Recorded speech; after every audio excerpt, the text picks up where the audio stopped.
가지 성경적 용어, 표현이 많지만 그리스도의 몸이라고 표현하는 것이 제일 많아요. 신약성 로마서나 에베소서나 고린도에서 보면 그리스도의 몸된 교회라 하는 말씀이 한 30여 번 나옵니다. 교회를 그리스도의 몸이라고 할 때에 이 교회는 세상의 다른 기관, 조직, 단체와 다르다 그 말이죠. 주님이 몸된 교회 머리가 되셔서 주관하고 다스리시고 인도하실 뿐만 아니라 그리스도의 생명으로 하나 된 영적인 유기적인 공동체라 그런 말이에요. 그 교회는 살아있는 교회예요. 성장하는 교회예요. 그 교회는 그리스도의 몸으로서 주님이 하신 그 일을 오늘 이 시대의 역사 속에 해나가는 살아있는 그런 교회라고 하는 것을 우리에게 말씀하시는 것입니다. 우리 주님이 세우신 교회는 주님이 하신 그 일을 우리가 오늘 대행하는 것입니다.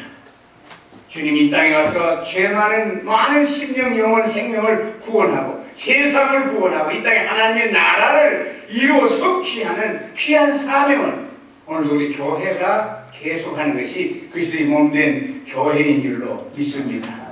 그럼 이 땅에서 교회보다 더 귀중한 것이 없습니다.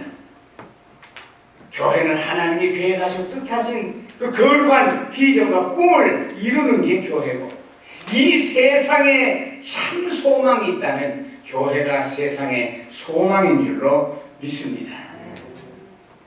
이 귀한 사명을 하나님이 정부나 학원이나 무슨 회사나 다른 단체 조직에 맡긴 게 아니고 교회에 맡겼기 때문에, 교회는 하나님의 구원 사역 이 땅에 이 시대에 이루어 나가는 가장 귀중한 것이 교회라 그 말입니다. 이 하나님의 거룩한 뜻을 이루어 나가는 교회가 어떻게 그 사명을 감당할 수 있을까? 오늘 성경에 보면 교회는 하나 되어야 한다.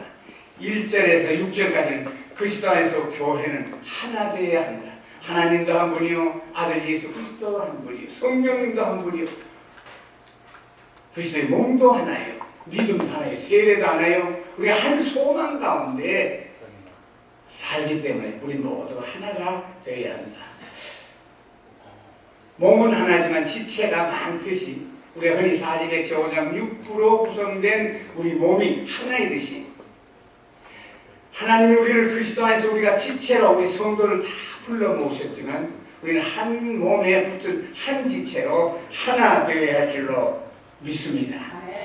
지체를 보면 보이는 지체가 있고 보이지 않는 지체가 있고 큰 지체가 있고 작은 지체가 있고 아름다운 지체도 있고 그렇지 못한 지체도 있지만은 그 모든 지체가 다 피곤하고 요긴하고 각자의 기능과 그 직분과 그 사명을 감당하므로 한 몸을 이루어 그 몸이 해야 할 일들을 함께 이루어 나가는 것이 교회라 그런 말입니다. 이 교회는 하나가 되어야 된다. 우리 몸이 지체가 다르지만 한 몸에 붙은 한 공동체의 운명체인데 어찌 지체끼리 서로 다투고 싸울 수가 있겠는가? 손이 눈을 치면 그게 정상이냐 그 말이에요. 그 비정상이죠. 우리 지체는 서로 연합하고 하나 되고 함께 더불어 몸을 섬기며 그 몸이 해야 할 일을 하는 게 교회인 것입니다. 분쟁과 분열과 다툼과 싸움, 하나 되지 못한 교회는 아무 일도 할 수 없어요. 어떤 것도 할 수가 없어요. 우리가 어떤 일을 하고 열매를 맺고 사업을 하고 실적을 올리고 그건 둘째예요. 하나 되지 못하면 그런 결과를 얻을 수가 없어요. 그런 일보다 더 중요한 게 하나 되는 줄로 믿습니다. 하나 되면 힘이 있습니다. 아름다움이 있고 질서가 있고 능력이 있고 모든 걸 할 수 있어요. 왜 그리스도의 사랑을 하나 된다면 주님 주신 사명 다 잘 감당할 수가 있는 것입니다. 그럼 왜 하나 되지 못할까? 우리 교회 성도들 보면 그 자란 환경이나 성장 배경이나 성격적인 차이나 사회적인 신분이나 문화적인 배경이나 이런 게 다 달라요. 거기에다 인간의 그 죄성이 있어요. 이기주의, 권위주의, 경쟁주의, 명예심, 편견, 위선, 거짓, 교만, 탐욕 이런 게 다 하나 되는 것을 방해하는 그런 요소들이, 특히 에베소 교회는 디아스포라 유대인이라 흩어진 유대인들과 더불어 순수한 이방인들이 함께 더불어 신앙생활하고 교회생활하고 공동체 생활하기 때문에 이게 유대인과 이방인이 하나 된다는 게 얼마나 힘들고 어려운 일인지 몰라요. 그럼 어떻게 하나 될 수 있는가? 오늘 성경에 보니까 2절과 3절에 보면 너희가 부르심에 합당한 생활하라. 이 부르심에 합당한, 우리가 교회로 부르심을 받은 우리 성도들의 합당한 생활이 뭔가?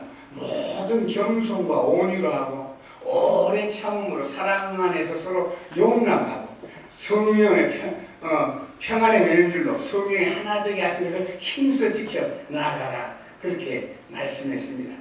악한 마귀는 분쟁과 분열과 싸움과 다툼을 하므로 너희가 하나 되지 못하게 하고 하나님의 거룩한 사역을 하지 못하게 방해하지만, 성령은 그리스도의 사랑으로 우리를 하나 되게 해서 하나님의 거룩한 뜻을 이 시대의 역사에 이루어 나가게 할 줄로 믿습니다. 겸손하다고 하는 말, 거룩하신 영광의 하나님 앞에 내 실존을 생각하면 얼마나 우리가 죄인이요 부족합니까? 그 하나님 앞에서 스스로 낮아진 존재로 하나님을 섬기는, 또 사람을 대하는 그런 마음의 자세와 태도를 말합니다. 사도 바울은 참 신령하지요. 참 우리의 어떤 신앙의 본이 될 만한 그런 신앙이 깊은 사람임에도 불구하고 그가 노년의 말년에 나는 죄인 중에 괴수라고 그랬어요. 그 죄인 중에 죄수라, 그 고백을 어떻게 할 수 있습니까? 하나님의 거룩한 빛 가운데 점점 가까이 가면 갈수록 보이지 않던 그런 세미한 부분까지 볼 수 있으니까, 하나님을 멀리 하면 자신의 실존을 바로 볼 수 없이, 하나님을 가까이 하면 거룩한 영광의 빛 가운데 가까이 갈수록 나는 죄인 중에 죄수라고 그렇게 고백합니다. 신앙이 깊을수록 성숙할수록 자신이 겸손해야 할 줄로 믿습니다. 그런 마음의 자세로 하나님을 섬기고 이웃을 섬기고, 온유라고 하는 말은 겸손과 상당히 밀접한 관계입니다. 내가 어떤 위기적인 어려운 상황 속에서도 하나님을 의지하고 바라보면서 이웃에게 부드럽고 친절하고 관대한 마음 갖는 것, 그것이 바로 온유한 겁니다. 성경에서 온유한 자가 누군가? 민수기 12장 3절에 보니까 이 사람 모세는 지면의 모든 사람보다 온유하다. 그 원망 불평하고 모세를 돌로 쳐 죽이려고 하는 악한 완악한 그런 이스라엘 백성들에게도 온유한 마음으로 그들을 가나안으로 인도해서 모세가 이 지면의 모든 사람보다 승하다고 그랬습니다. 하나님은 온유한 자에게, 겸손한 자에게 사랑을 붙여주는 줄로 믿습니다. 마태복음 11장 28절에 보면 수고하고 무거운 짐진 자 다 내게로 와. 내가 너희 편히 쉬게 하라. 나는 마음이 온유하고 겸손하니 내게 와서 내 무게를 메고 내게 배우라. 그럼 내가 참 쉼을 얻을 것이다. 내 맹은 쉽고 가볍다. 그렇게 말씀했습니다. 이삭이 아브라함이 파놓은 우물을 그랄 지방에, 블레셋 그랄 지방에 흉년에서 내려가서 그걸 팠더니 그 사람들이 돌로 베어버려요. 그 다투거나 싸우자고 또 다른 데로 갑니다. 또 팠더니 또 돌로 베요. 에셀이니 심란이 이 말이면 그들이 서로 다투고 대적한다, 그런 말. 그래서 다투거나 싸우지 않고 이 사람 계속 옮깁니다. 하나님 나중에 르호봇이라는 큰 넓은 땅에서 큰 물을 파게 하고 농사를 그렇게 아주 풍성하게 짓도록 그런 축복한 것을 봅니다. 그 이삭의 온유하고 겸손한 마음, 예수 그리스도의 마음을 우리가 담는다면 우리 교회 안에서 다투거나 싸우는 게 없이 그 안에서 하나 될 줄로 믿습니다.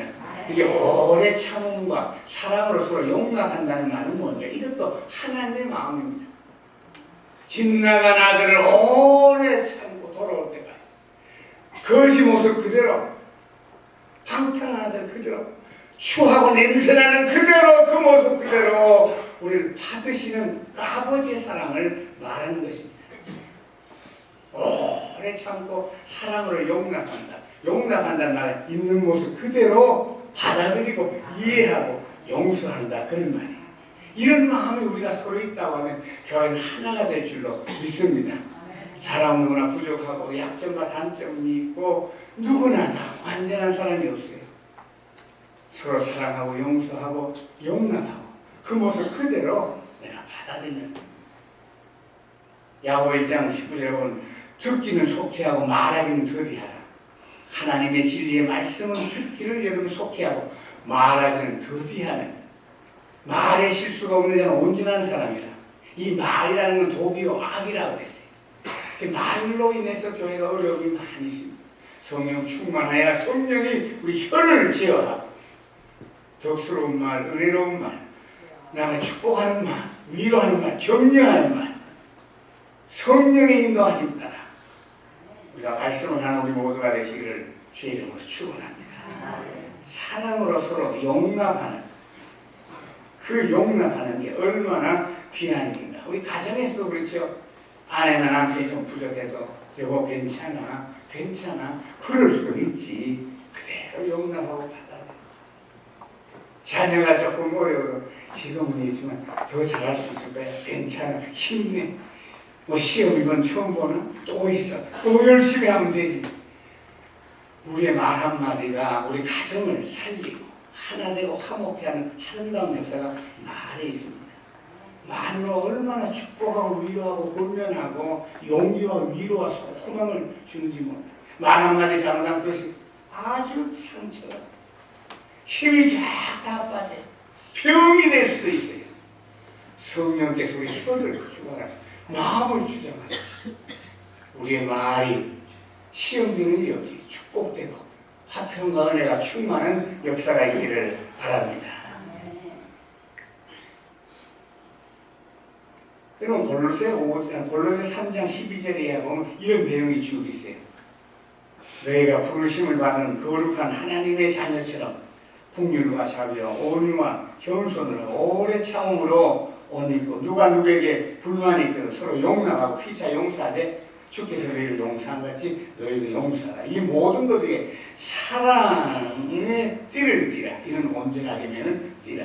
이런 여러 가지 많은 요소들 위에 사랑의 띠를 띠라. 사랑은 우리를 온전하게 이끄는 띠니라. 우리가 그리스도의 사랑이 있다면 교회는 하나 될 줄로 믿습니다. 고린도전서 13장에 보면 사랑은 오래 참고 온유하며 투기하지 않으면 자랑하지 않으면 교만하지 않으면 무례히 행치 아니하며 자기 유익을 굳지 아니하며 성내지 아니하며 악한 것을 생각지 아니하며 불의를 기뻐하지 않으면 진리와 함께 기뻐하고 모든 걸 참고 견디고 믿고 바라느니라. 이 사랑의 장에 보면 그 모든 요소가 다 들어있어요. 사랑은 우리를 온전케 하는 율법을 완성하는 하나님이 우리에게 주신 가장 큰 계명, 가장 귀한 계명 그리스도의 사랑으로 충만할 때 교회가 하나 될 줄로 믿습니다. 사랑에 매는 줄로 성령이 하나 되게 하신 따라 힘써 지키라. 우리가 지금 여기 나오는 이 온유하고 겸손하다든가 오래 참는다든가 사랑으로 서로 용서하고 용납하는 이 인간관계가 우리의 타고난 성품과 의지로 결심으로 능력으로 되느냐? 안 돼요. 머리는 알지만 지식적으로는 알지만은 실제로 그렇게 할 수가 없어요. 그런 힘과 능력이 내게 없어요. 성령의 충만함을 받으시길 바랍니다. 성령은 하나님의 사랑을 그리스도의 사랑으로 우리를 충만. 우리가 세례 받을 때 내가 예수 그리스도와 함께 십자가 못 박혀 죽고 부활하신 그리스도와 함께 새 사람 된다. 옛사람, 나 중심의 사람, 죄의 사람 십자가 함께 이미 죽고 장사되었어요. 이제 내가 사는 것은 부활하신 그리스도께서 내 안에 사시는 거예요. 그는 죽으시고 부활하시고 성천한 삶을 보자 우편에 지금도 살아계시고 앞으로 오실 분이시지만 그가 부활 승천하신 후에 그의 이름으로 보낸 그리스도의 영이신 성령을 우리에게 주셔서 성령으로 그리스도의 사랑으로 우리를 충만케 하세요. 내가 죽고 내 안에 그리스도가 산다. 그리스도께서 그의 영이신 성령을 보내주셔서 성령 충만할 때 나타나는 사랑과 희락과 화평과 오래 참음과 자비와 양성과 충성과 온유와 절제와 같은 그리스도의 성품 인격 삶을 본받도록 성령 충만하시기를 바랍니다. 내 힘으로 명으로 할 수 없어요. 내 의지나 결심으로 되는 게 아닙니다. 성령 충만. 내가 옛사람이 그리스도의 십자가에 죽었어. 장사되어버렸어. 나는 이제 내가 사는 게 아니에요. 바울이 말하는 대로 내가 그리스도와 함께 십자가에 못 박혀 죽었나니 이제 내가 사는 것이 아니라 내 안에 그리스도께서 사신 것이라. 내가 육체 가운데 사는 것은 자기를 나를 사랑하사 자기 몸을 버리신 하나님의 아들을 믿는 믿음 안에서 사는 것이다.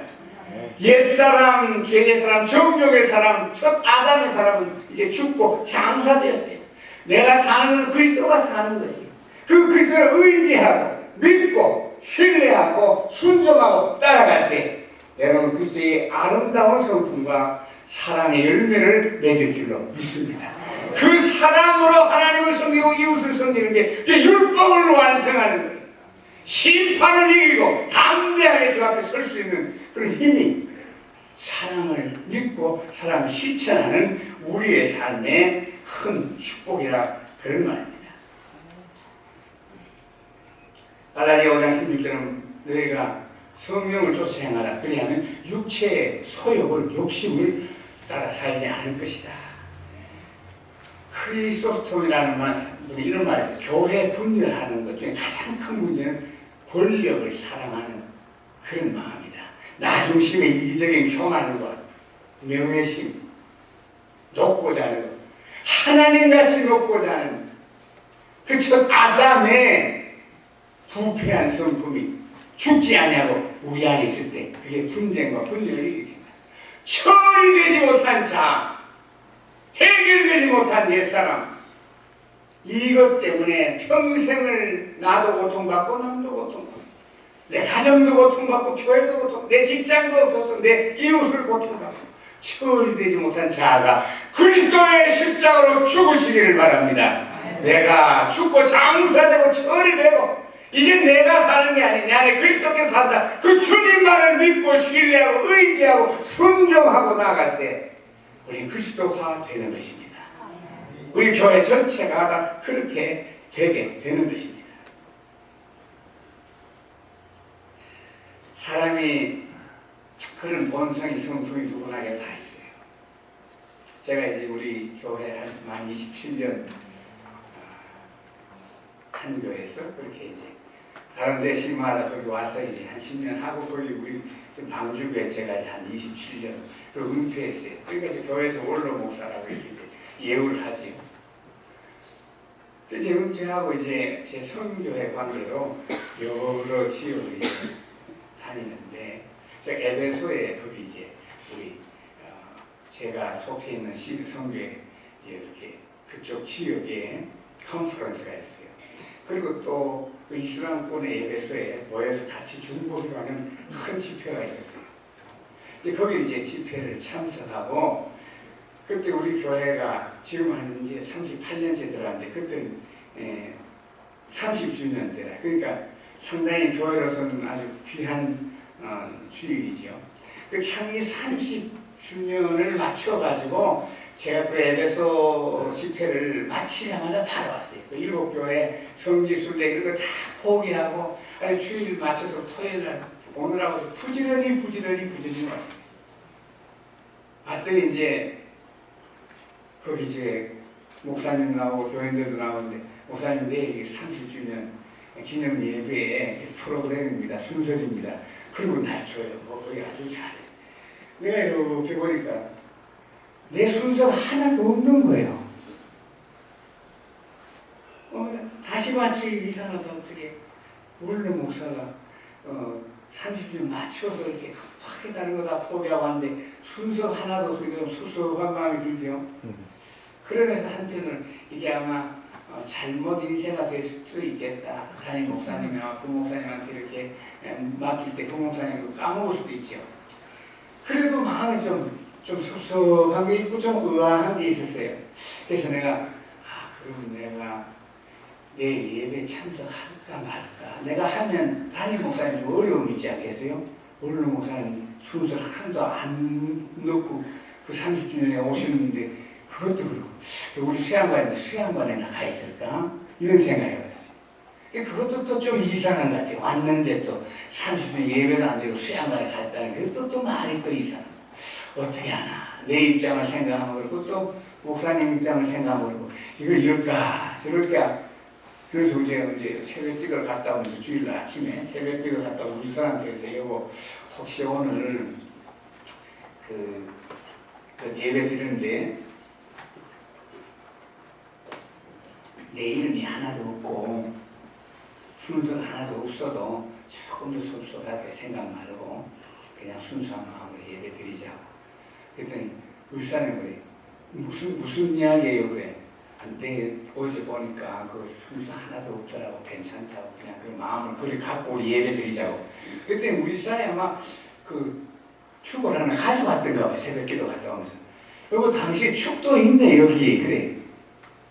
그러니까 너무 놀랐어요. 참 이상하다. 분명히 없었거든요. 걔네가 나중에 알고 보니까 그 순서에 기도 순서에 장로님 이름이 좀 바뀌어졌어요. 그래서 그거 바꾸느라고 날 보니까 축도 순서가 없어서 내 것까지 두 사람을 바꿔놓은 거예요. 그래서 내가 그냥 예배 참석했는데 30주년이니까 거의 뭐 제가 사역했던 때 아니겠어요? 그 과거에 뭐 여러 가지 영상을 보니까 전부 그냥 그런 거예요. 그래서 내가 주님 바라보고 그래서 조금 섭섭했던 마음을 내가 진정하고 겸손히 주님 앞에 예배드리는 게 귀한 일이지 하고 그렇게 결정했다고 했는데 그러니까 하나님은 그날 그 높여주시고 꽃다발도 주시고 무슨 구청장도 오시고 야단 났어요. 우리가 어떤 때라도 주님 바라보고 온유하고 겸손한 마음으로 오래 참고 사랑으로 서로를 이해하고 용납하고 용서하는 여러분의 삶이 될 때 교회가 하나 되고 화목하고 평안하고 은혜 중에 교회가 성장할 줄로 믿습니다. 하나님은 낮아진 자를 높이시고 하나님 죽고자 하는 자를 살게 하시고 잃고자 하는 자를 얻게 하시고 하나님의 진리는 역설적인 거예요. 믿음으로 행할 때 하나님을 경험하게 해요. 하나 더 여러분 생각하면 교회는 그리스도의 몸으로 주의 사랑으로 하나 된과 동시에 그 하나 된 교회가 이제는 성숙하게 성장하되 그리스도의 장성한 분량에 충만한 데까지 이르러야 합니다. 7절부터 16절까지 그거예요. 하나 되는 것뿐 아니라 몸된 교회는 그리스도의 장성한 분량에 충만한 데까지 성숙하게 성장해 나가야 돼요. 우리 어린아이를 출생하고 그 아이가 양육을 해서 이렇게 자라는 모습 보죠. 자꾸 자라야 부모가 기쁘지요. 그 자라는 것 자체가 부모의 기쁨이에요. 자랄 때 자라지 못하는 어린아이. 이 젖바는 것은 며칠, 몇 달은 어릴 때는 이뻐도 늘 세월이 지나는데 손가락을 빨고 누워있는 거 누가 부모가 큰 짐이에요. 근심이에요. 걱정이에요. 우리 개인이나 교회가 세월이 가고 연수가 가고 시간이 갈수록 점점 예수 그리스도를 닮은 온전한 여러분이 되시기를 주의 이름으로 축원합니다. 여기 주님께서 부활 승천하셔서 교회가 성숙하게 성장하도록 은사를 주시고 은혜를 주시고 직분을 주시고 성령을 통해서 능력을 주셔서 교회가 성장하도록 하나님이 하신다. 그가 어떤 사장님 사도로 선지자로 교사로 복음 전하는 자로 목사로 여러 가지 사역적 은사를 주셨어요. 그래서 성도를 온전하게 하고 봉사일을 하게 하고 몸된 교회를 섬기도록 그렇게 하셨다고 그랬어요. 여러분 이 사역자들의 일이 얼마나 중요합니까? 사도의 복음을 바로 해석하고 전하고 전파하고 가르침으로 그래서 성도를 온전케 하는 거예요. 모든 성경은 하나님의 감동으로 기록된 것으로 교훈과 책망과 바르게 함과 의로 교육하기에 유익한 이는 하나님의 사랑으로 온전케 하며 모든 선한 일을 행하게 온전케 하려 하심이니라. 그 말씀 사역자들, 담임 목사님과 우리 부교역자들, 사역자들이 얼마나 귀합니까? 말씀을 전하고 증거하고 가르치고 우리가 그 말씀을 통해서 우리 성도들이 성숙하고, 그리고 봉사일하고, 여기 온전케 한다는 이 말은 의학적인 용어예요. 탈골된 뼈를 다시 그 자리에 집어넣는다. 그래서 온전하게 한다. 그 틀린 거, 잘못된 거, 굽은 것을 바르게 고친다. 타락하고 부패한 우리를 새롭게 하시고, 하나님 온전한 자녀로 거듭나게 하시고, 날마다 그리스도를 온전히 닮아가는 성숙한 그리스도의 형상을 회복하는 온전한 자로, 그리스도를 닮는 자로 날마다 우리를 말씀으로 양육하고 이렇게 키워나가는. 로마서 8장 29절에서 미리 아신 자를 부르셔서 예수 그리스도의 형상을 회복케 합니다. 이렇던 하나님의 형상을 예수 그리스도로 만나 회복하여 온전한 하나님의 자녀로 천국 백성으로 양육하고 훈련하는 게 교회인 줄로 믿습니다. 우리 개인 성도들이 다 그렇게 훈련받아 온전해지고, 우리가 이제 봉사일을 하게 하는 게, 각각 받은 은사, 능력, 직분 따라서 각 지체로서 몸된 교회를 함께 섬겨나가는 거예요. 그래서 그 몸이 온전하게 그리스도의 몸으로 성숙하게 성장하고 자라고 온전하게 만드는 것이 여기 그리스도의 몸된 교회가 성장해야 할 그 일이다. 그렇게 말하고 있습니다. 우리 현대 교회는 이렇게 말씀을 가르치는 우리 교역자를 중심해서 성도들을 교역자와 함께 잘 돌보는 당의 장로님들과 더불어 또 그 일을 실제로 봉사하고 헌신하고 충성하고 섬기는 모든 지혜직들과 성도들이 있습니다. 그래서 가르치는 직분, 다스리는 직분, 봉사하는 직분, 로마서 12장에 또 고린도전서 12장에 에베소서 4장에 여러 가지 직분적인 은사가 많이 있고 봉사적인 은사가 많이 있어요. 그래서 고린도전서 1장에도 보면 하나님의 교회 며칠 세우셨으니 첫째는 사도요, 선자요, 교사요, 능력 행하는 자요, 병 고치는 자요, 돕는 자요, 다스리는 자요, 각종 방언을 하는 자라. 그 모든 직분적인 기능적인 그런 능력적인 그 은사를 통하여 각 지체가 받은 은사대로 능력대로 능력대로 직분대로 그렇게 자기 기능을 하고 자기 사명을 하고 자기 직분을 잘 감당함으로 몸된 교회가 온전하고 균형 있게 조화 있게 성숙하게 건강하게 잘 이렇게 성장하는 것입니다. 우리가 사랑을 한다고 할 때에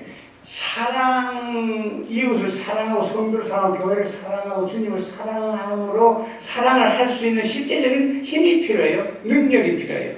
도구가 필요해요. 은사가 필요해요. 직분이 필요해요. 한 건물을 짓는데 똑같이 짓는 건 아니죠. 각각 다른 파트로 짓는 거예요. 각각 다른 어떤 기능이 있어요. 그 기능을 하려면 도구가 있어야죠. 도구가. 하나님의 일을 할 수 있도록, 이웃을 사랑으로 섬길 수 있도록, 몸된 교회를 섬기며 봉사할 수 있도록 은사 주시는 줄로 믿습니다. 능력을 주셔요. 은사와 능력과 직분이 바로 우리가 각 기능적으로 해야 할 그런 일들입니다. 여기 16절에 마지막 우리 하나 결론적으로 그에게서 온몸이 각 마디를 통하여 도움을 받음으로 서로 연결하고 결합하여 각 지체의 분량대로 역사하고 그 몸을 자라나게 하며 사랑으로 스스로 세우느니라. 여러분 여기 마디 관절 그죠? 이 마디를 통해 전부 이렇게 서로 연결이 돼가지고 연합하고 상합해서 서로 돕고 섬기며 자라게 한다. 그 연결이 뭔가? 마디가 뭘까? 어떤 성경학자는 이게 성령이시다. 성령은 그리스도의 사랑으로 우리 하나 되게 할 뿐이라 성령 각가지 은사와 능력을 주셔서 우리로 하여금 그 기능과 역할과 사명을 잘 감당할 수 있도록 우리 몸에 역사하시는 분이시다. 그런 말씀입니다. 우리가 그 공장에 가보면 다 이렇게 풀어가지고 자기 할 거 자기 하나만 합니다. 그럼 전부 연결해가지고 나중에는 좋은 제품, 아름다운 상품이 나오듯이 우리가 몸된 교회를 각각 섬기지만 그 전체적으로 아름다운 그리스도의 형상과 모습으로 주님 하시는 그 거룩한 역사를 우리 교회가 해나가야 할 줄로 믿습니다. 우리가 그리스도와 연합해서 하나가 잘 돼서 주님께로부터 받은 은사와 은혜가 있죠. 그것을 이웃에게 나누고 전하고 섬기고 봉사함으로 함께 이웃이 성장하고 온몸이 성장하고 부분적으로 불균형한 게 아니고 기형적인 성장이 아니고 온몸이 함께 더불어 그렇게 해나가야 한다. 우리 개인이 그렇게 성장해서 그걸 또 이웃 성도들과 나누어 줌으로 함께 더불어 성장해요. 우리 한국교회 일반적인 성도들은 개인 성장에 주력을 하고 그게 신앙의 다인 줄 알지만 실제 그런 게 아니에요. 내가 하나님께로 받은 거 이웃에게 나눔으로 하나님이 준 자에게 더 많은 걸 주고 하는 자에게 더 많은 걸 할 수 있도록 또 풍성히 줄 줄로 믿습니다. 내가 남에게 주는 것은 나도 살고 남도 사는 거예요. 더불어 함께 사는 거예요. 받은 거 그냥 가만히 있으면 고인물 되고 썩은 물 되고 하나님은 하는 자를 더 하게 하시고 없는 자에게 있는 것까지 빼앗으시는 하나님. 여러분 주라 그냥 되어 흔들어 넘치도록 주십니다. 여러분 요단강물이 흘러도 요단강물이 또 요단강물이 갈릴리 바다가 또 요단강을 해서 저 사이까지 가요. 요단강 갈릴리 바다는 항상 살아있는 깨끗한 물로 고기가 곡식이 주변이 다 살아요. 생명이 있어요. 사해는 바쁘도 나갈 출구가 없어서 사해는 썩은 바다가 됩니다. 소금 바다가 되어버린다. 우리가 하나님께로 받은 거 나만 간직한 게 아니에요. 주고 또 주고 이웃에게 섬기고 나와 연관되고 관계된 모든 사람을 나누어주면 나도 살고 남도 살고 몸된 교회로 살고 하나님의 거룩한 역사를 이룰 줄로 믿습니다. 여러분 이 교회 함께 예배드리고 또 각 소교회도 모이고 기관도 모이고 또 무슨 성경 공부 기도 모임 이런 모임을 통해서 교제를 통해서 하나님이 나와 관계된 그분과의 서로의 관계를 통해서 서로가 하나님 주신 거 나누고 특별히 연약한 초신자 부족한 사람들 여러분이 얼마든지 나눠야 돼요. 그래서 함께 더불어 교회가 성장해 나가야 한다 그런 말이에요. 우리가 사실 옆사람 참 중요해요. 우리 교인들이 당신이 있어 내 신앙이 성장해서 감사합니다. 정말 그런 말을 우리가 할 수 있어요. 한번 해볼까요? 해봅시다. 집사님이 계셔서 권사님이 계셔서 장로님이 계셔서 성도님이 계셔서 내 신앙의 성장이 도움이 돼서 감사합니다. 다 같이 한번 시작해봅시다. 시작해봅시다. 예, 정말 그래요. 진실되게만. 예. 아이고 집사님이 계셔서 혹시 또 속으로 당시 있어 내가 방해됩니다. 그런 사람은 큰일 나죠. 하나님이 우리 교회를 주시고 26년 동안 믿음 생활 잘하게 하신 하나님, 교회 주신 하나님 감사. 목사님이랑 교육자들과 모든 성도에게 감사. 우리 교회가 화목관계를 은혜 중에 이렇게 성장케 하시는 감사. 교회가 없으면 내가 어떻게 믿음 생활 할 수 있을까? 오늘 특별히 26주년 맞이해서 감사하는 여러분 되시기를 주의 이름으로 축원합니다.